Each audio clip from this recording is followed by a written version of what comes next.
Epstein ஃபைலில் பிரதமர் மோடியின் பெயர். பூகம்பம் கிளப்பும் அமெரிக்கா. மத்திய அரசு கொடுத்த விளக்கம் என்ன? சிறுமிகளை கடத்தி தொழிலுக்கு தள்ளியவர் தான் எப்ஸ்டீன். இவர் உயிரிழந்துவிட்ட நிலையில அவரிடமிருந்து பறிமுதல் செய்யப்பட்ட ஆவணங்கள் மக்களுடைய பார்வைக்கு வைக்கப்பட்டிருக்கு. இந்த ஆவணங்கள்ல பிரதமர் மோடியின் பெயர் இடம்பெற்றிருப்பது விவாதங்களை ஏற்படுத்தியிருக்கு. எப்ஸ்டீன் ஃபைல் என்பது ஜெஃப்ரி எப்ஸ்டீன் என்கிற குற்றவாளியின் ஆவணம். இவர் குற்றவாளி மட்டுமல்ல, உலகில் உள்ள பல அரசியல்வாதிகள், பிசினஸ் மேன்களுக்கு சிறுமிகளை உறவிற்காக சப்ளை செய்யும் நெட்வொர்க்கையும் வச்சிருந்திருக்காரு. மேலும் அரசியல், பிசினஸ்னு இவர் பல லாபிகளையும் செஞ்சிருக்காரு. அவர் சம்பந்தப்பட்ட அரசியல்வாதிகள் மற்றும் பிசினஸ் மேன்களின் ஆவணமே எப்ஸ்டீன் ஃபைல்.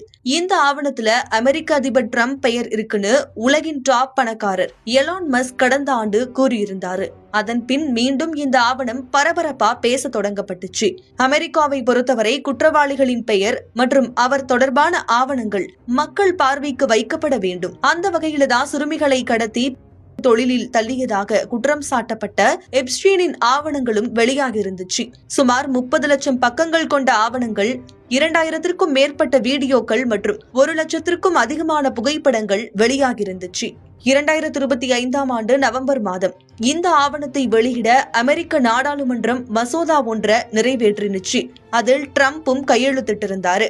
இதையடுத்து இந்த ஆவணத்துல இடம்பெற்றவர்களின் பெயர்கள் தொடர்ந்து வெளியாகி கொண்டிருக்குது. முன்னதா எலான் மஸ்க், ட்ரம்ப், பில் கேட்ஸ்னு பல முக்கிய நபர்களின் பெயர்களும் இந்த ஆவணங்கள்ல வெளியாகி இருந்துச்சு. சமீபத்துல வெளியாகிய இந்த ஆவணத்துல இந்திய பிரதமர் மோடியின் பெயரும் இடம்பெற்றிருந்துச்சு. இது இந்தியாவில் கடும் சர்ச்சையை கிளப்புனுச்சு.